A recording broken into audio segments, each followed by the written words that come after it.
أعوذ بالله من الشيطان الرجيم. بسم الله الرحمن الرحيم. والضحى والليل إذا سجى ما ودعك ربك وما قلى وللآخرة خير لك من الأولى ولسوف يعطيك ربك فترضى ألم يجدك يتيما فآوى ووجدك ضالا فهدى ووجدك عائلا فأغنى فأما اليتيم فلا تقهر وأما السائل فلا تنهر وأما بنعمة ربك فحدث. صدق اللہ العظیم.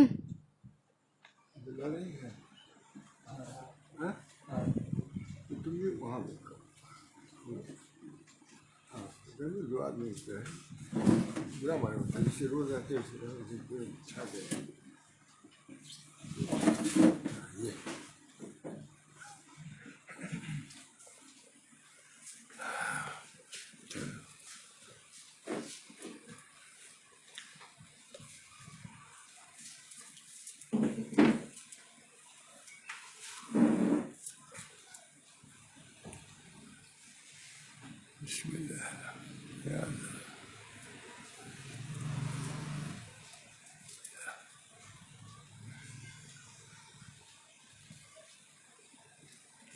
السلام علیکم ورحمۃ اللہ وبرکاتہ. نحمدہ ونصلی علی رسول الکریم. اما بعد. عن ابن مسعود عن ابن عمر رضی اللہ تعالی عنہ قال قال رسول اللہ صلی اللہ علیہ وسلم اذکروا محاسن موتاکم او کما قال علیہ الصلوۃ والسلام.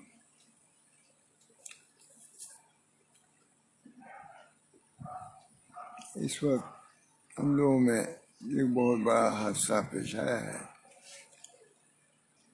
جس کی وجہ سے میں سمجھتا ہوں کہ علماء اور طلباء سبھی اس سے متاثر ہیں. وہ حادثہ یہ ہے کہ دارالعلوم دیوبند کے شیخ الحدیث ممتاز شیخ الحدیث مولانا سید احمد پالن پوری وہ رحلت فرما گئے، اللہ تعالیٰ کی رحمت میں پہنچ گئے، جس کی وجہ سے میں سمجھتا ہوں کہ علماء، طلباء اور صالحین کوئی بھی علم کا نہیں ہوگا جو اس سے متاثر نہ ہوا ہوگا. اس بنا پر نبی اکرم صلی اللہ علیہ وسلم نے ارشاد فرمایا ہے کہ ایسے موقع پر اپنے موتا کے محاسن کو بیان کیا کرو. اس کرو ان کی وفات ہوئی ہے، ان کے محاسن مطلب جو قابل تعریف باتیں ہیں ان کو بیان کیا کرو، اور ان کے مساوی اگر کوئی بری چیزیں ہیں تو اس سے بات رہو. ایک اصول یہ بھی بتا دیا نبی اکرم صلی اللہ علیہ وسلم نے ہر موقع کے لیے تعلیم چھوڑا ہے، ہم آزاد نہیں ہیں ہر موقع کے لیے.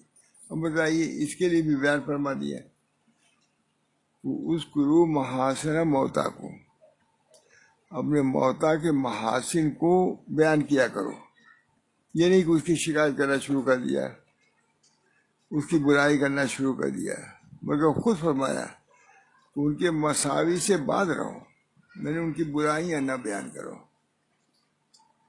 وہ تو گیا، اللہ کے یہاں چلا گیا. اب ان کی برائیوں کو بتانے سے تم کو کیا فائدہ ہے؟ اگر تم ان کی خوبیوں کو بیان کرو گے تو ہو سکتا ہے کہ اللہ تعالیٰ کے یہاں اس کو فائدہ پہنچے. کتنے مسلمان اس سے حسن ظن رکھتے ہیں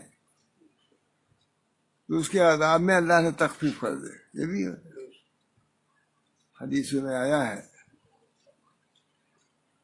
کہ جس کے جنازے میں اتنے لوگ ہوں، حدیثیں، اللہ تعالیٰ مغفرت فرما دیتا ہے سب کی. ہے حدیثیں. چونکہ ہمارا دین کامل دین ہے. نبی اکرم صلی اللہ علیہ وسلم نے ہر موقع کے لیے تعظیم چھوڑا ہے. اب ہم جانیں یا نہ جانیں یہ ہمارا قصور ہے. اتنی موٹی کتاب ہے، یہ مشکوٰۃ شریف ہے، باقی کتنے ہزاروں حدیثیں اس کے اندر ہیں. اور جب بھی ضرورت ہوتی ہے علماء اس کو دیکھتے ہیں، کھولتے ہیں اور مناسب تعلیم مل جاتی ہے. یہ حضور صلی اللہ علیہ وسلم کا یہ بھی بہت بڑا اعجاز ہے، بہت بڑا اعجاز ہے. جیسے قرآن پاک معجزہ ہے، اسے میں سمجھتا ہوں کہ نبی اکرم صلی اللہ علیہ وسلم سے ہر وہ بات کہلا دی گئی ہے جو ضرورت کی ہے. جہاں سے حدیثوں میں آتا ہے کہ ایک ملحد کافر نے کسی صحابی سے کہا کہ تمہارا نبی تو وہ ہے جو استنجا کرنے کا ڈھنگ سکھاتا ہے. انہوں نے کہا کہ بے شک سکھاتا ہے. لکھا شاہ صاحب نے یہ تو شریعت کے عمدگی سے بات، شریعت کے صلاح اور کمال کی بات ہے کہ ہر چیز کی تعلیم موجود ہے. اس نے تو اس لیے کہا تھا کہ اس کی مذمت کی جائے. یہ تو نبی استنجا کے ڈھیلے سے 3 ڈیز کرو، یہ کرو، یہ تعلیم جو دیتا ہے تو یہ مذمت کے طور پر اس نے کہا کہ ان صحابی نے چونکہ دین کو سیکھے ہوئے تھے، آج کل کی طرح نہیں، اس وجہ سے چونکہ دین کو سیکھے ہوئے تھے اس بنا پر کہا بے شک ہمارا نبی استنجے کا ڈھنگ سکھاتا ہے اور یہ کہتا ہے کہ استنجا جو ہے 3 پتھروں سے کرو، لید سے، گوبر سے نہ کرو، ہڈی سے نہ کرو. اس وجہ سے تمہارے بھائی جنوں کی خوراک ہے. یہ تو تعلیم ہوئی. یہ چپ کر دیا. ایک صحابی نے، یہ ابو کا صدیق حضرت عمر نہیں تھے، وہ عربی وغیرہ، وہ بھی بیان کرنے والے بھی تھے. اعتراض کیا کافر نے تو فوراً انہوں نے جواب دیا کہ جو چیز تم قابل اعتراض سمجھتے ہو وہ چیز قابل مدح ہے، تعریف کی چیز ہے. اس کو کہتے ہیں جواب علی اسلوب الحکیم، یعنی حکیم کے طریقے پر، کہ جو اپنے اوپر جو چیز الزام ہے وہ دوسرے کو اوپر ڈال دیا ہے. بہرحال تو نبی اکرم صلی اللہ علیہ وسلم کے یہ دین کے کمال کی بات ہے کہ آپ کو ہر چیز اس کے اندر ملے گی. اللہ تعالیٰ نے سب نبی صلی اللہ علیہ وسلم کے ذریعے سے سب تعلیم کو عام فرما دیا ہے. ٹھیک ہے نا؟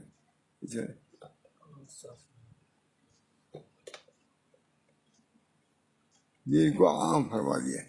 اس بنا پر میں کہتا ہوں کہ حضرت مولانا سعید احمد پالم پوری بہت ہی باصلاحیت عالم تھے. علم میں ان کو عبور تھا. بخاری شریف پڑھاتے تھے اور ان کی امتیازی شان تھی. ہمارے مولانا مقصود احمد صاحب ان کے خاص شاگرد تھے. بڑی تعریف ہے. ہم بھی تو نہیں پڑھے ہیں لیکن عبداللہ وغیرہ جو خالی رہتا تھا تو ان کے درس میں جا کے بیٹھ بھی جاتے تھے. بڑی عبداللہ بہرحال تعریف کرتے تھے. عجیب و غریب پڑھانے کا ان کا انداز تھا. بخاری شریف کا، ترمذی شریف کا وہ پڑھاتے تھے. آج وہ نہیں رہے تو سب طلبہ آتا ہے کہ بخاری چیزیں ختم تھی، انہوں نے کچھ بیان کرنا چاہا، بیان نہیں کر سکے، آواز ہی نہیں نکلتی تھی. سب لوگ گھبرا گئے، آنکھوں سے کچھ آنسو آ گئے. تمام طلبہ رونے لگے. کچھ دیر تک کوشش کیا مولانا نے کہ کچھ بولے، نہیں بول سکے. مجبور جو ہو گئے تو اٹھنے لگے. یہ فرمایا وما تشاءون الا ان یشاء اللہ، وما تشاءون، یہ عوالوں نے سنا ہے، وما تشاءون الا ان یشاء اللہ، جو اللہ چاہے گا وہی ہوگا. دیکھیے اس وقت بھی کتنی عمدہ آیت پڑھی، وما تشاءون الا ان یشاء اللہ۔ بہرحال اللہ تعالیٰ جہاں وقت مقرر ہے سب کو موت آنی ہے، ہر شخص کو موت کا مزہ چکھنا ہے، کوئی رہے گا نہیں۔ جب انبیاء پر موت آتی ہے تو پھر دوسرے پر اگر موت آتی کیا تعجب کی بات ہے۔ بہرحال ان کا انتقال ہو گیا۔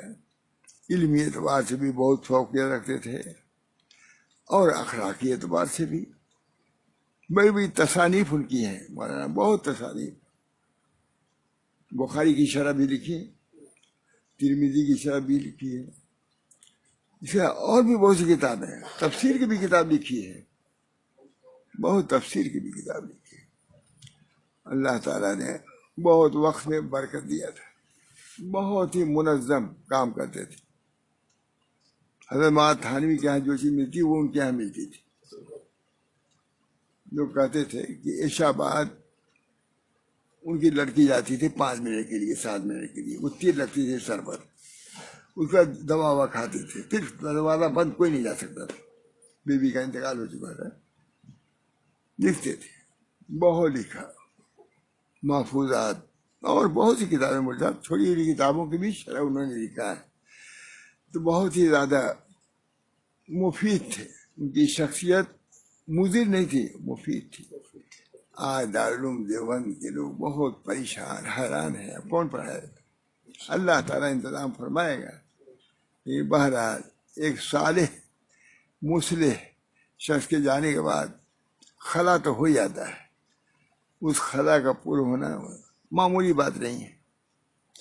نبی اکرم صلی اللہ علیہ وسلم نے کچھ بیان فرمایا کہ ایک وقت ایسا ہوگا کہ علم چلا جائے گا، اس کی مذمت بیان فرمائی۔ صحابہ نے عرض کیا یا رسول اللہ، ہم لوگ پڑھتے پڑھاتے ہیں، کیسے علم چلا جائے گا، کیا ہوگا؟ فرمایا دیکھو ایسا نہیں ہوگا، بلکہ پڑھنے پڑھانے والے یعنی علماء کو موت آ جائے گی، ختم ہو جائے گی، تو یوں ہی علم چلا جائے گا۔ یہ نہیں کہ سینے سے اللہ تعالیٰ علم سلب کر دے گا، یہ نہیں ہوگا، بلکہ علماء کے جانے کے بعد خلا پیدا ہوگا، اس کے اہل نہیں پیدا ہوں گے۔ اللہ تعالیٰ علماء سے خالی نہ فرمائے امت۔ بہت بڑی ڈھارس، نائب اللہ، اللہ کے نائب ہیں، اللہ کے رسول کے نائب ہیں۔ اس بنا پر ان کی برکات ہیں۔ اس بنا پر اگر علماء نہیں رہیں گے تو جہلا آئیں گے، ان کی جگہ پر جاہل آئیں گے۔ غلو و اضلو، گمراہ ہوں گے اور گمراہ کریں گے، ہے نہیں؟ ہے حدیث کے الفاظ ہے، غلو و اضلو۔ آج ایسا ہو رہا ہے، آپ دیکھ لیجیے کہاں اہل پیدا ہوتے ہیں، صحیح معنوں میں پڑھانے والے بھی نہیں مل رہے ہیں، شادی پڑھانے والے لوگ بھی ہیں۔ میرا اتنے کروڑ آدمی ہیں، 10 آدمی اگر ہوں بھی رہے تو کیا کریں گے؟ اس بنا پر ایسے عالم جو باصلاحیت ہو، صلاح ان کے اندر ہو، رشد ان کے اندر ہو، انقا ہوتے چلے جا رہے ہیں۔ موت العالم، موت العالم، عالم کی موت عالم کی موت ہے۔ حضرت امام حنیفہ جا رہے تھے، ایک لڑکا تھا، اس نے کہا، مولانا نے کہا کہ دیکھو پھسلنا نہیں، سنبھل کے جاؤ۔ کہا رہے اپنی خبر لیجیے، ہم پھسلیں گے تو تھوڑا سا نقصان ہوگا، آپ اگر اپنے کو دیکھیے، اگر آپ پھسلیں گے سارے عالم پھسل جائیں گے۔ اس بنا پر لکھا ہے علماء نے کہ علماء کے اندر جب خرابی آتی ہے سارے عالم میں خرابی ہوتی ہے۔ اس وجہ سے صالح علماء کا رہنا بہت بڑی نعمت ہے۔ ہر عالم بھی کام کا نہیں ہوتا، دماغ بھی صحیح نہیں ہوتا، اس کا فکر بھی اس کی صحیح نہیں ہوتی۔ شاہ اللہ صاحب نے لکھا ہے کہ ہر عالم قابل استفسار نہیں ہوتا، پوچھنے جانے نہیں ہوتا۔ عالم تو ہے لیکن اس کے اندر دیانت نہیں ہے، اس کے اندر خود علمی کمال نہیں ہے۔ اس بنا پر ایسے علماء کا اٹھنا بہت بڑی اہمیت کی بات ہے. اس بنا پر میں مولانا کے متعلق سمجھتا ہوں کہ اللہ تعالیٰ نے ان کو کامل الایمان بھی بنایا تھا، کامل العلم بھی بنایا تھا، کامل التسلیم بھی بنایا تھا. ابھی کہہ رہے تھے، بڑی مخصوص آواز سے کہہ رہے تھے کہ بہت ہی مرتب کام کرتے تھے، کوئی وقت ان کا خالی نہیں ہوتا تھا، ہمیشہ کرنا رہ جاتے تھے. جس کمرے میں کام کرتے تھے میں بھی خوشی میں جا کے ٹھہرا تھا. اور اللہ کا شکر ہے، وہی میں نے بھی کام کیا ان کی جگہ پر. پھر اس کے بعد وہ امریکہ جانے لگے، پھر کینیڈا، دونوں جگہ. لندن میں تھا، وہ بھی پہنچے. معلوم ہوا کہ مولانا آئے ہوئے ہیں. مولانا تو میں سوچ ہی رہا تھا کہ مولانا سے ملاقات کر لوں. کہا نہیں میں آؤں گا. تو تشریف لائے، بہت پورے اپنے آئے، تشریف لائے. یہ بھی اخلاق ہے. اور ایک بات ایسی ہے مولانا، آپ لوگ شاید تعجب نہ ہو، عورتیں اٹھنے کیا سمجھیں، جب وقف مدرسہ بنا ہے الگ دارالعلوم دیوبند کے سے وقت قاری طیب صاحب کے لڑکے نے، قاری صاحب نے الگ مدرسہ قائم کیا، تو ظاہر پوری مخالفت تھی دونوں مدرسوں میں. مخالفت نہیں ہے، یہاں کئی مدرسے آپس میں کیا کچھ میل جول ہے، ملنا گوارا نہیں ہے. مولوی لوگ جتنے مولوی ہوتے ہیں جماعت. حکیم اختر صاحب آئے تھے، کہہ رہے تھے یہ وہ شہر ہے جہاں مرید کم ہے اور پیر زیادہ ہے. حکیم اختر صاحب نے کہا تھا. ایسے ہی کیا ایسے نحوست میں کام ہوگا؟ نہیں. اللہ کی رحمت تو نازل ہوتی ہے کہاں؟ اللہ کے رحمت والا کام جو ہے تب تو رحمت نازل ہوگی. ان رحمت اللہ قریب من المحسنین. اللہ کی رحمت محسنین کے قریب ہے.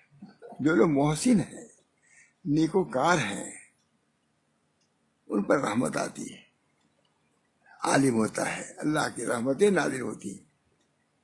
جہاں نیکیاں ہوتی ہیں، ہمارے حضرت فرماتے تھے جہاں نیکیاں کی جاتی ہیں وہاں اللہ کی رحمتیں آتی ہیں. ان نیکیوں کا اثر پھیل جاتا ہے. صحبت میں یہی ہوتا ہے، کیونکہ وہ بزرگ نیکی کرتا ہے، اور نیکی کا خاصہ یہ ہے کہ وہ پھیلے. خوشبو جیسے ہے، یہ ہماری خوشبو ہے، پھیلتی ہے کہ نہیں؟ یہ نیکیوں کی خوشبو پھیلتی ہے. اس بنا پر بزرگوں کو لے آتے ہیں، لندن لے آتے ہیں، امریکہ لے آتے ہیں، کیونکہ وہ نیکیاں کرتے ہیں. اور نیکیوں کے اندر کیا ہے؟ خوشبو ہے. اللہ، نیکیوں کے اندر اثر ہے. جو کرتا ہے ایک آدمی لیکن اس کے اثرات پھیلتے ہیں. عطر ایک آدمی لگاتا ہے، پھیلتے ہی نہیں، اثر ہو جاتا ہے. اس بنا پر مشائخ کو لے آتے ہیں، صالحین کو لے آتے ہیں، تاکہ اس کی وجہ سے رہتے وہ تو ایک جگہ رہے گا لیکن اس کے نیکیوں کی خوشبو جو ہے سارے عالم میں، سارے شہر میں پھیل جائے گی. یہ خط میں نے سنا، ایک صاحب حضرت محمد احمد صاحب یہی کہہ رہے تھے کہ حضرت چلیے وہاں تاکہ آپ کے صحبت سے نیکیاں پھیلیں، آپ کے کام سے نیکیاں پھیلیں. خود حضرت بھی فرماتے تھے کہ جب آدمی نیکیاں کرتا ہے تو اللہ تعالیٰ اس کو منتشر کرتا ہے، اس کی صحبت سے نیکیاں عام ہوتی ہیں. بہرحال میں کہہ رہا تھا کہ بزرگان دین جہاں رہتے ہیں نیکیاں پھیلتی ہیں. جب نیکیاں آئیں گی تو رحمتیں آئیں گی. ان رحمت اللہ قریب من محسنین. اللہ کی رحمت محسنین کے قریب. اس وجہ سے میں یہ کہہ رہا ہوں، یہ سب علماء ہیں، تو ایسے بنو کہ تمہارے ذریعے سے نیکیوں کی اشاعت ہو. تم اپنے اختلافات کی بنا پر لوگوں کو مصیبت میں نہ ڈالو، بلکہ تم جہاں جاؤ یسر و سہولت اور اللہ کے رحمت کے نزول کے سبب بنو. یہ ہونا چاہیے. اللہ تعالیٰ ہم سب کو اس کی توفیق محمد فرمائے. اللہ بہرحال نبی کریم صلی اللہ علیہ وسلم فرماتے ہیں نیکیاں، ان کی نیکیوں کو بیان کرو گے اللہ کی رحمت نازل ہوگی. ان رحمت اللہ قریب من المحسنین. بہرحال مولانا کے متعلق یہ باتیں کہی ہیں، علمی اعتبار سے بھی کمال تھا اور عملی اعتبار سے بھی.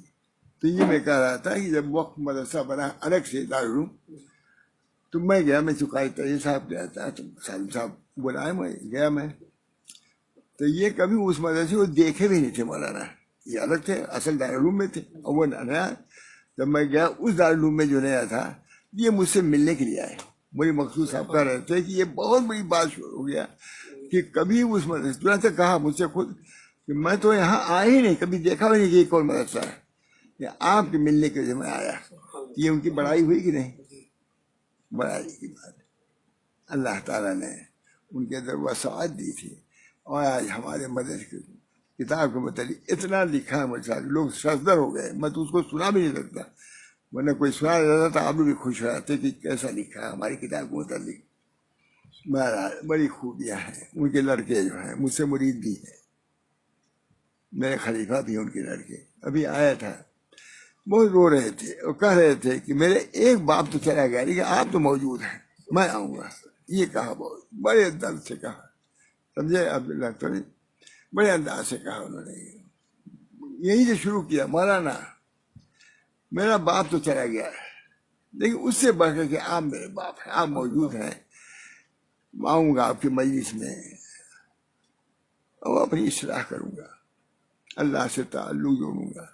بڑے عجیب انداز سے کہا بھائی، میں تو خود متاثر اسی بنا بھی کہہ رہا ہوں، اتنے تاثر سے کہا میرا باپ تو چلا گیا ایک بار لیکن آپ موجود ہیں جو میرے باپ ہیں۔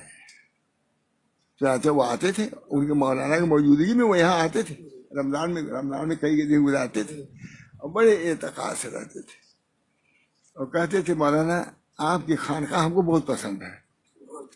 ہمارے پوری گزاری تلاوت ذکر، بہت قابل آدمی ہیں، اپنے باپ کے صحیح وارث بھی ہیں، سمجھیے، تلاوت کرتے تھے یہ۔ تو مجھ سے خود کہا کہ مولانا آپ کی خانقاہ ہم کو بہت پسند ہے، کیونکہ دوسری خانقاہوں میں ڈنڈا لیے لوگ کھڑے رہتے ہیں، پڑھو، یہ ایک مصیبت پوری رہتی ہے، پیچھے پیچھے ایک ڈنڈا لے کے آدمی کھڑے رہتے ہیں۔ آپ کیا پوچھیں، جتنا جس کو پڑھنا ہو پڑھے، سوئے، یہ اطمینان سے یہاں رہنا ہوتا ہے۔ کہا آپ کیا ہے، ڈنڈا لے کے لوگ کھڑے نہیں رہتے، اور وہ خود پڑھنے کے لیے آیا ہے، وہ پڑھے گا، ڈنڈا تم کیا چلا رہے ہو؟ کہ مجھ سے کہتے تھے واہ مہاراج، ان کے صاحبزادگان بھی باصلاحیت ہے، بس دعا ہم لوگوں کو کرنا چاہیے کہ اللہ تعالیٰ مولانا کی مغفرت فرمائے، درجات عالیہ سے نوازے، اپنے خاص قرب و قبول سے مشرف فرمائے۔ مفسرین میں سے تھے، محدثین میں سے تھے، فقہاء میں سے تھے، انہوں نے اس پر امداد الفتاوی بھی کام کیا ہے، امداد الفتاوی پر بھی کام کیا تھا انہوں نے، فقیہ بھی تھے، اور اب ان کے ذمے کام ہوا تھا ابھی کہ عقائد پر کتاب لکھیں، اعلان ہوا تھا ابھی کہ عقائد دارالعلوم دیوبند پر کتاب لکھیں۔ چونکہ انہوں نے اشارہ دیا ہے کہ جس کے پاس عقائد کے سلسلے میں کوئی ضرورت ہو دیوبند وہ ہو اس کے پاس تو ہمارے پاس بھیجیے، یہ اعلان بھی ہوا تھا۔ بہرحال بڑے آدمی تھے، اللہ تعالیٰ نے ان کو اٹھا لیا۔ اب یہ دعا کرنا ہے کہ اللہ تعالیٰ دارالعلوم دیوبند کو ایسی باصلاحیت عالم دے، باصلاحیت محدث دے، باصلاحیت مفسر دے کہ دارالعلوم کا جو ایک معیار ہے وہ باقی رہے، بلکہ وہ ترقی کرے۔ بس اس بنا پر دعا بھی کر لیجیے، سورہ فاتحہ پڑھ لیجیے، ان کے ایثار ثواب کے لیے تھوڑا سا اجتماعی دعا بھی ہو جائے۔ اس بنا پر سورہ فاتحہ پڑھ کے چاروں قول پڑھ لیجیے، اس کے بعد جو میں دعا کروں اس کو آمین کر دیجیے۔ بسم اللہ الحمد للہ رب العالمین مالک یوم الدین ایاک نعبد و ایاک نستعین اهدنا الصراط المستقیم غیر المغضوب علیہم ولا الضالین۔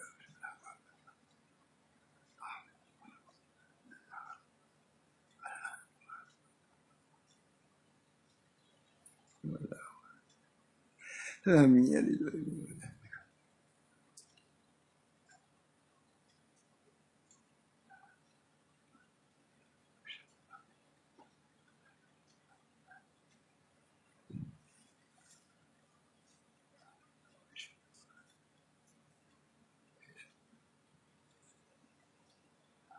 اللهم صل على سيدنا النبي وعلى آله وصحبه وسلم۔ اللهم صل على سيدنا النبي وعلى آله وصحبه وسلم۔ اللهم صل على سيدنا النبي وعلى آله وصحبه وسلم۔ یا اللہ جو کچھ ہمیں پڑھا ہے حضرت مولانا کو اس کا ثواب مرحمت فرمائیے، اور آپ کی مغفرت فرمائے، اپنے خاص قرب و قبول سے نوازیں، اور اللہ تعالیٰ اپنے فضل و کرم سے ایسی اہل مفسر محدث دارالعلوم دیوبند کو عطا فرمائے، تاکہ یہ سلسلہ جو چل رہا ہے اللہ تعالیٰ اس کو چلاتا رہے۔ اللہ تعالیٰ رحم فرما، کرم فرما، اور وہاں جتنے نظام چل رہے تھے بہتر سے بہتر نظاموں چلتا رہے۔ اللہ تعالیٰ عافیت عطا فرما، ہمارا کہ مغفرت فرما، ان کے بچوں کو صبر سکون عطا فرما۔ جو کام ہو رہا تھا اللہ ان کے بچوں سے، ان کے شاگردوں سے اس کو قائم و دائم فرما۔ یا اللہ اس کے فیوز و برکات سے ہم سب لوگوں کو معلومات فرما۔ ربنا تقبل منا انک انت السمیع العلیم برحمتک یا ارحم الراحمین محمد سیدنا نبی کریم صلی اللہ تعالی علیہ وسلم۔ اللہ تعالیٰ ان کے علوم سے، ان کے برکات سے ہم سبھی لوگوں کو معلومات فرمائے۔ ربنا تقبل منا انک انت السمیع العلیم برحمتک یا ارحم الراحمین بحرمت سیدنا نبی کریم صلی اللہ تعالی علیہ وسلم۔ لا الہ الا اللہ محمد رسول اللہ صلی اللہ علیہ وسلم۔ اب رمضان کے متعلق چونکہ چل ہی رہا ہے، اس بنا پر تھوڑا سا بیان میں کرنا چاہتا ہوں۔ پہلے سنا چکا ہوں لیکن مجھے بہت پسند ہے یہ کتاب، بہت بڑے بزرگ کی کتاب ہے، صحائف معرفت پر بتلایا بھی تھا، شاہ عبدالرزاق صاحب کی ہے، سنا چکا ہوں کو، پھر میں سناتا ہوں تھوڑا سا تاکہ آپ لوگوں کو لگتا ہے۔ اور پہلے جو ابتدائی اس کو میں سنا چکا ہوں، جب ابتدائی یہ تمام چیزیں عمل ہو آتا ہے تو آدمی ترقی کرتا ہے تو دوسرے لوگوں کے جو جماعت دوسرا درجہ ہے اس کو بیان فرما رہے ہیں، بہت ہی خوب بیان فرما رہے ہیں۔ فرماتے ہیں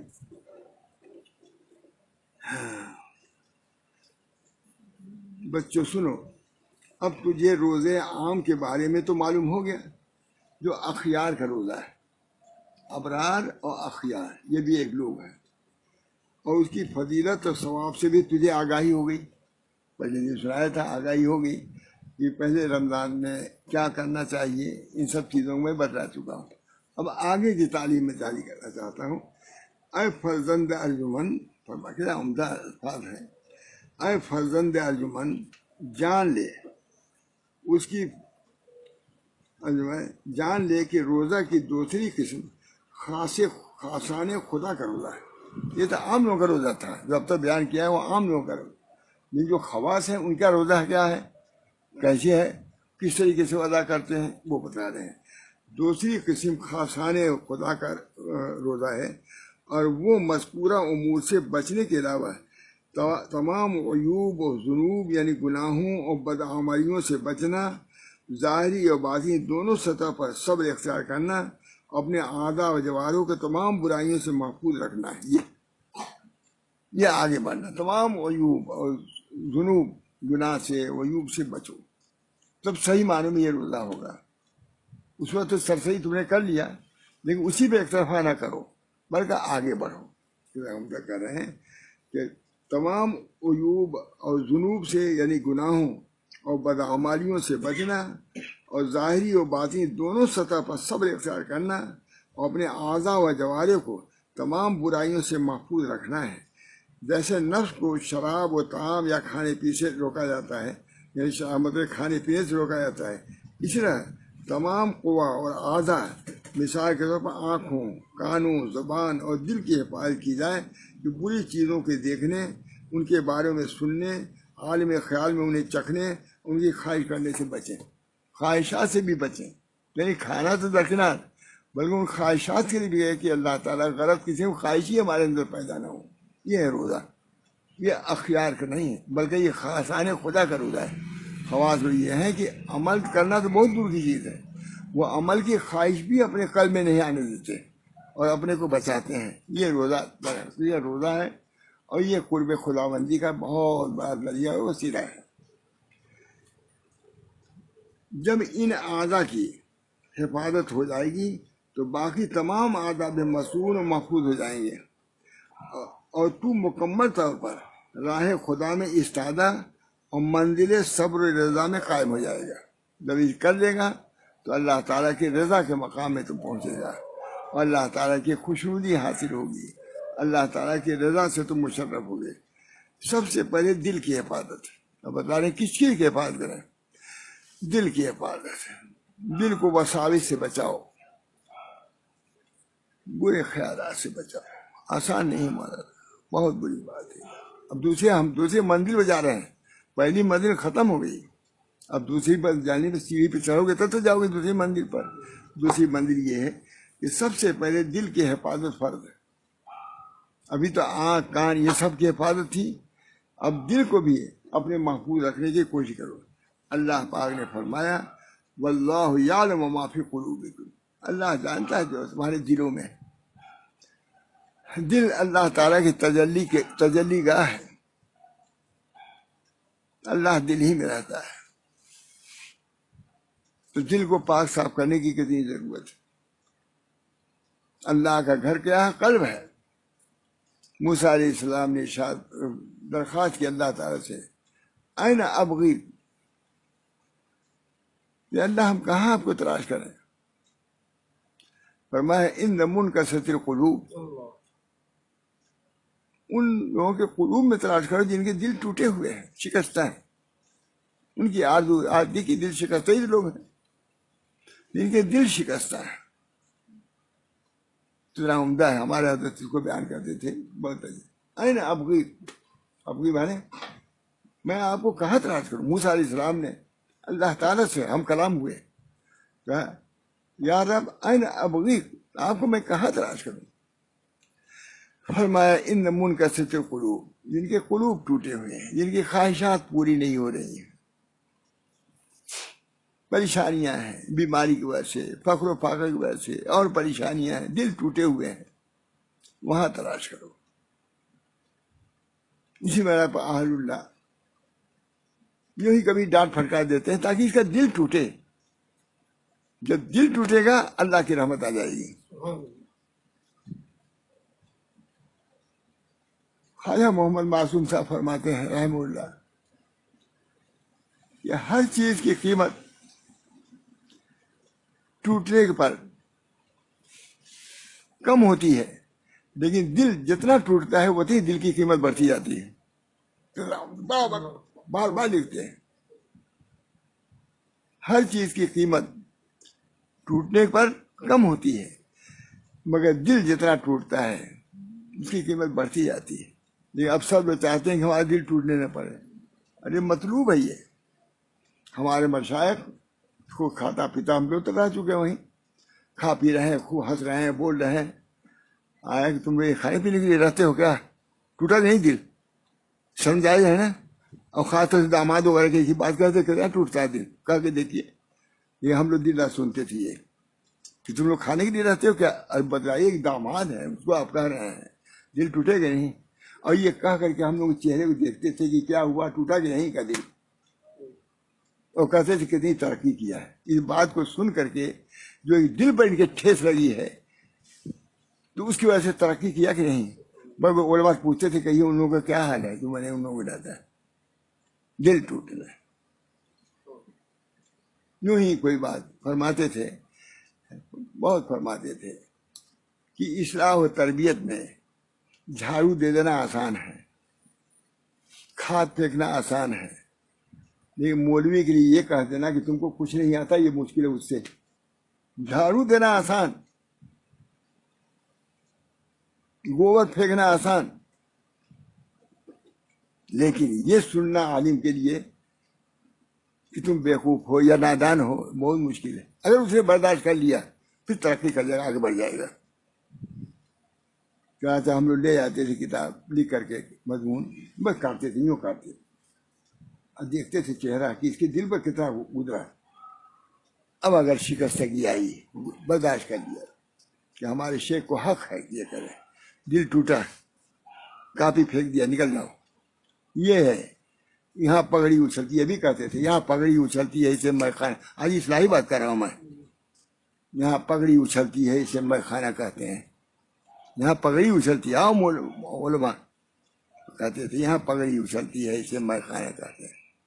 مطلب اصلاح کرو گے، دل میں تمہارے ٹھیس لگے گی، شکستگی آئے گی تو اللہ تعالیٰ کے قرب میں جاؤ، قریب ہو گئے. اور انانیت اگر ہوگی تو اللہ سے دور ہو گئے. نبی اکرم صلی اللہ علیہ وسلم فرمایا العجز فخری، عاجزی میرے لیے فخر ہے. حضرت ابوبکر صدیق فرماتے ہیں کہ اللہ تعالیٰ نے اپنے لیے اپنے راستے کے لیے عجز کو ضروری کہا ہے. یہ بہت آسان ہے. اگر وہ کہتے کہ قوت لے آؤ تو کہاں سے لے آتے ہیں ہم لوگ قوت؟ عاجزی سب اختیار کر سکتے ہیں. نبی بھی اختیار کر سکتا ہے, ولی بھی کر سکتا ہے, بادشاہ بھی کر سکتا ہے عاجز. جہاں تک سیدنا رفاعی غالباً فرماتے ہیں کہ سب لوگ اپنے اعمال کو لے کر کے اللہ کے دروازوں پر کھڑے تھے. یہ بندہ نالائق عاجزی لے کے گیا اور ایک راستے سے آئی اور راستے سے خدا تک پہنچ گیا. لوگ دروازے پر رہ گئے. عاجزی یہ طریق ہے, خاص طریق ہے, مجدد صاحب کا طریق ہے, نقش بندی ہے. اپنے کو مٹانا, جس نے مٹایا اپنا نام و نشان, ہفتے اقدیم کا بڑا سلطان. یہ طریق کیا اپنے مٹانے کا ہے. کیا اپنی خواہشات کیا ہے؟ اللہ کے خواہشات پر مٹا دو اپنی خواہشات کو. نیستی بودی کر بلا نیستی, آئینہ ہستی چ باشد نیستی, آئینہ باشد آئینہ نیستی بودی کر بلا نیستی, آئینہ ہستی چ باشد نیستی, نیستی بودی کر بلا نیستی. یہ طریق ہمارا ہے. اپنے کو جھکاؤ گے, من تواضع للہ رفعہ اللہ. یہ میں طریق بیان کر رہا ہوں. رمضان طریق کے تقویٰ تک پہنچانا ہے تو تقویٰ والا راستہ اختیار کرے گا تب تو تقویٰ تک پہنچو گے. بھائی رمضان کے لیے اس لیے روزہ ہے تاکہ تم متقی ہو جاؤ. تو متقی یہیں ہو جاؤ گے. جیسا کہ امتحان ہوتا ہے صحت مند کے لیے, یہاں آؤ وہاں جاؤ, تب ہوتا ہے کہ نہیں سب صحیح ہو گیا اب جاؤ, اور ذرا سے کیسا رہتا ہے روک دیتے ہیں نہیں. رمضان کے اندر بھی جانچ ہوتی رہتی ہے ہر وقت. یہ بندہ روزہ رکھ رہا ہے لیکن اپنے نفس کی کتنی اصلاح کر رہا ہے. یہ ہے اللہ تعالیٰ. یہ رمضان ہے, رمضان مجاہدے کا مہینہ ہے, تقویٰ کا مہینہ ہے. جتنا اپنے کو جھکائے گا, جتنا اپنے کو مٹائے گا, اللہ کے ہاں اتنی بڑا مقام پائے گا. ہمارے اندر فرماتے تھے کہ عجیب بات ہے کہ دنیا میں کوئی منصب ملتا ہے تو اس کا اظہار کرتا ہے آدمی. ہم تحصیلدار ہو گئے, ہم کلکٹر ہو گئے, اور وزیر ہو گئے تو پوچھو ہی نہیں کیا کیا کرتا ہے. لیکن اس راستے میں جتنا مقام ملتا ہے اتنی اپنے کو مٹاتا ہے, وہ جھکاتا ہے. نبی اتنی ہی جھکاتا ہے اپنے کو. ایک بڑھیا آئی حضور کے سامنے, کانپنے لگی. بڑھیا کانپنے لگی. حضور نے فرمایا یا مسکینہ ارے کہ بھی سکینہ, اے مسکینہ سکینہ اختیار کرو, میں وہی ہوں جو خشک روٹیوں پر بکریاں چرایا کرتا تھا. بتلایا اس کو یہ تسلی کے لیے, گھبراہٹ کو دور کرنے کے لیے. کوئی وزیر اعظم کہے گا اس کسی کی بات, جبکہ دونوں جہان کے بادشاہ تھے. لیکن کیا کہہ رہے ہیں, یا مسکین ہے ارے کہ بھی سکین ہے. ایک بوڑھی عورت, یہ تھا دین, یہ ہے نبی کی تعلیم. بوڑھی عورت ہاتھ پکڑتی تھی اور گلی میں لے آتی تھی, دیر دیر تک حضور سے اپنی بات کرتی تھی. لیکن حضور صلی اللہ علیہ وسلم کو گوارا نہیں ہوتا تھا کہ اپنے ہاتھ کو ہٹائے. یہ ہے تعلیم نبی کی, جس سے علماء بھی واقف, بلکہ اس کی الگ. نیستی بغلی گرب رہ نیستی, نیستی اختیار کرو. اپنے کمالات کی نفی کرو. ایک وقت ایسا رکھو کہ اپنے علمی کمالات کی نفی کرو, عملی کمالات کو نفی کرو. جتنا نفی کرو گے اتنی اللہ کے یہاں پڑھو گے. جو ایسے لکھا خواجہ محمد معصوم نے کہ ایک وقت مقرر کرو جس میں اپنے ذلات کا استحضار کرو, ذلات لغزشوں کا استحضار کرو, کمالات کا نہیں. کمالات اللہ کے یہاں بہت ہیں, اپنی کمیوں کا استحضار کرو. جتنا اپنی کمی کا استحضار ہوگا اتنی ترقی کرو گے. دوستوں میں کیا کیا بیان کروں, 3 گھنٹوں کا مضمون ہے میرے, تو ہم لوگوں کا مضمون یہی ہے. اللہ تعالیٰ ہے اس میں بھی, یا اللہ کبر نہ آنے پائے. حضرت ماں تھانوی وغیرہ کتنا اپنے کو جھکائے ہوئے تھے. سب کچھ ہونے کے بعد اپنے کو طالب علم کہتے تھے، میں طالب علم ہوں، ماتھا نہیں کہتے، میں طالب علم ہوں، اتنا بڑا عالم، عالم کامل مکمل۔ بہرحال یہ روزہ اس لیے اپنے کو مٹایا جائے، اپنے جذبات کو دبایا جائے۔ بھوک پیاس میں دبتا ہے نہیں، اب بھوک پیاس میں اور زیادہ شہوات کا غلبہ ہو جائے، منشا کے خلاف ہو جائے یا نہیں؟ اس وجہ سے رمضان کا روزہ اس لیے لعلکم تتقون۔ خالی یہ کہہ سکتے ہیں تقوی حاصل کرو، ارے تقوی اسے معمولی چیز تھوڑی نا ہے۔ تقوی کا معنی یہ ہے عوامی کے دل میں جھکاؤ پیدا ہو جائے، تقوی کا مطلب یہ ہے دل میں نرمی پیدا ہو جائے، اس نرمی کی وجہ سے جو اللہ کا حکم آئے اس کو ادا کریں اور جو برائی ہو اس سے باز رہے۔ یہ ہے تقوی کا مطلب، یعنی کہ ہم متقی ہو گئے۔ کیا متقی ہو گئے؟ ذرا سا کوئی بات ہو جائے گالی گلوچ کر دے دو، ذرا سا بات ہو جائے لڑائی جھگڑا کر دو۔ اتفاق سے اپنے گاؤں کی بات کروں، شب قدر کے دن، شب قدر میں رات بھر لوگ جاگے، یہ کالی سال کی بات، اور صبح کو لاٹھی چل گئی، زخمی ہو گئے۔ تو ہم سے کہتے ہیں کم زمان تمہارے گاؤں کا دے، یہ رات بھر قرآن شریف پڑھا تو وہ نے صبح گیا، یہ کیا پڑھنا ہوا؟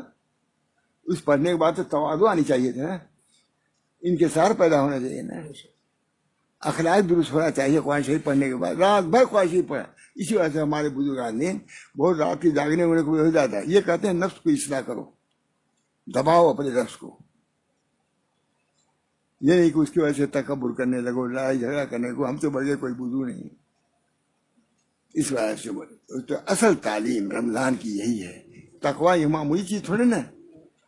نبی اکرم صلی اللہ علیہ وسلم دعا کر رہے ہیں اللہم آت نفسی تقواہا وزکھا انت خیر من زکاہا انت ولیہا مولاہا۔ تو نہیں ہے بس تقوی ہو گیا، آپ نے نماز پڑھ لیا اور روزہ غریب ہو گیا، نہیں، سوچنا پڑے گا، دعا کرنی پڑے گی۔ اللہم آت نفسی، کتنی عمدہ بات ہے، اللہم آت نفسی تقواہا وزکھا انت خیر من زکاہا انت ولیہا مولاہا۔ اے اللہ آپ اس نفس کے ولی ہیں، آپ اس کے مالک ہیں، میں تو ناہنجار ہوں، نالائق ہوں، میں اپنے نفس کو تقوی نہیں دلا سکتا، تقوی سے اسے متصف نہیں کر سکتا۔ اب آپ ہی چاہیں گے تو میرا نفس متقی ہوگا۔ کتنی بات ہے یہ، اپنے کو مٹا لینے کی بات ہے کہ نہیں؟ یہی مٹانا۔ نبی صلی اللہ علیہ وسلم تقوی کے امام تھے، متقیوں کے امام تھے، لیکن کے باوجود اللہ سے دعا کر رہے ہیں انا موترب، اے اللہ میں اپنے گناہوں کا اعتراض کرتا ہوں، میں اعتراف کرتا ہوں۔ اسألک مسألۃ المسکین، یہ تقوی، جسے مسکین لاچار سوال کرتا ہے، اسی میں آپ سے سوال کرتا ہوں۔ پورے رمضان میں حضرت نے بیان کیا ہے، اعتراف ذنوب جو کتاب ہے، پورے ایک مہینے تک یہی مضمون بیان کیا حضرت نے۔ اللہ تعالیٰ تلاوت والا ایک سال بیان کیا تو اس کو میں نے ضبط کیا ہے، اور اس بیان کو جاوید صاحب نے بیان کیا ضبط کیا، وہی اعتراف ذنوب ایسی موٹی کتاب ہو گئی۔ پورے رمضان میں یہی مضمون بیان کر رہے ہیں، انا المعترف انا المقر المعترف بذنبی اسألک مسألۃ المسکین وابتہل الیک ابتہال المذنب ذلیل۔ یا اللہ ایک ذلیل آدمی اس طرح کی گرا رہا ہوں میں۔ یہ تقوی دل میں کیا ہے؟ بزرگی کا دعویٰ نہیں، مفلسی کا دعویٰ کہ اللہ ہم کچھ بھی نہیں ہیں، روزہ رکھ رہے ہیں لیکن وہ بھی روزے کا حق ادا نہیں کر رہے ہیں، تلاوت کر رہے ہیں تلاوت کا حق نہیں ادا کر رہے ہیں، نماز پڑھ رہے ہیں، اس چیز کا استعداد جتنا ہوگا اللہ تعالیٰ کے یہاں قرب ہوگا، اللہ تعالیٰ کے یہاں مقام ملے گا۔ تکبر سے نہیں ملتا ہے، جھکنے سے ملتا ہے، تواضع سے ملتا ہے۔ یہ طریق میں بیان کر رہا ہوں آج۔ اللہ تعالیٰ ہم کو بھی توفیق دے، بہت دیر ہو گئی، اللہ ہم کو بھی توفیق دے اصل طریق پر چلنے کی اور اصل طریق کو سمجھنے کی۔ جتنا اس چیز کو سمجھے گا اتنی اللہ کا قرب اس کو حاضر ہوگا۔ اللہ تعالیٰ کے قریب وہی دل جائے گا جس کے اندر تواضع ہوگا، جس کے اندر انکسار ہوگا۔ تو کیا فرماتے ہیں؟ واللہ یار، کہتے ہیں وہ سب جو تمہارے دلوں میں، دلوں کی حفاظت کرو۔ کیا کریں؟ واللہ یار معافر، سب سے پہلے دل کی حفاظت فرض ہے۔ دل میں کبر نہ آنا چاہیے، دل میں کیا ہے؟ تواضع آنی چاہیے۔ جتنی تواضع آئے گی، جتنی نیستی آئے گی، اتنی اللہ کے قریب ہوتے تم چلے جاؤ گے۔ اس وجہ رمضان کا فریضہ یا وظیفہ کیا ہے؟ تقویٰ حاصل کرنا. اور تقویٰ کہاں تھا؟ قلب میں ہوتا ہے. نبی صلی اللہ علیہ وسلم فرمایا التقویٰ ہاں ہونا، تقویٰ یہاں پر ہے، اس کی نگرانی کرو، دل کی نگرانی کرو. دل جتنا متقی ہوگا، جتنا پاکیزہ ہوگا، اتنی اللہ کے قریب ہوگا. اللہ تعالیٰ، بہت دیر ہو رہی ہے، اللہ تعالیٰ مجھے بھی اس تقویٰ کے حصول کا شوق اور ذوق پیدا کر دے، حوصلہ پیدا کر دے کہ ہم روزہ رکھ رہے ہیں. یا اللہ رمضان تک جاتے جاتے بقول ہمارے حضرت کے کہ مقام جاتے جاتے دولت حاصل کر لو باطنی، اور اگر یہاں اس وقت حاصل کر لو گے تو سال بھر تمہارا حاصل شدہ چیز رہے گی، اور نہیں تو کچھ بھی نہیں. اس بنا پر ہم لوگوں کو سب سے زیادہ امت ہماری ہی ہے، ہم کو زیادہ چاہیے. اللہ مجھے بھی توفیق دے اور آپ لوگوں کو توفیق دے کہ رمضان کا جو تحفہ تقویٰ ہے، اللہ ہم سب لوگوں کو تقویٰ سے متصف فرما دے. ہم کو، ہمارے بچوں کو، ہمارے مریدین متقین بغیر سارے مسلمانوں کو اللہ تعالیٰ تقوی کی دولت سے مالا مال فرمائے، اور جو پریشانیاں ہیں اس رمضان شریف کی برکت سے پریشانیوں کو دور فرما دے. اللہ ہر قسم کی عافیت عطا فرمائے، اور یہ بیماری جو ہے اس بیماری سے بھی نجات دے. اس کے علاوہ اور جو پریشانیاں ہیں یہ رمضان کی برکت سے ان پریشانیوں کو دور فرما دے. اور اپنی رضا سے، خوشنودی سے ہم سب سے، یا اللہ سارے عالم سے، سارے لوگوں سے اللہ تو خوش ہو جائے، اور اللہ تعالیٰ خوشحالی اور تمام جو چیزیں امت کے لیے مفید ہوں اس سے مشرف فرما دے.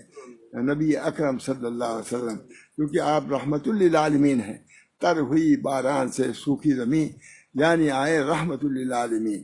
کہتے ہیں دنیا رحمت کا ابر بن کے جہاں بھر میں چھائیے، یہ ہونا ہم کو، رحمت کا ابر بن کے جہاں بھر میں چھائیے، عالم یہ جل رہا ہے برس کر بجھائیے. اللہ ہم سب کو اس کی توفیق دے. وآخر دعوانا ان الحمدللہ رب العالمین. اللہ تعالیٰ عافیت دے، صحت دے، ہم سب لوگوں کو خیر و برکت سے مالا مال فرمائے. ربنا تقبل منا انک انت السمیع العلیم برحمتک یا ارحم الراحمین بحرمت سید نبی کریم صلی اللہ تعالی علیہ وسلم. لا الہ الا اللہ. دو مضمون ہو گیا تھا.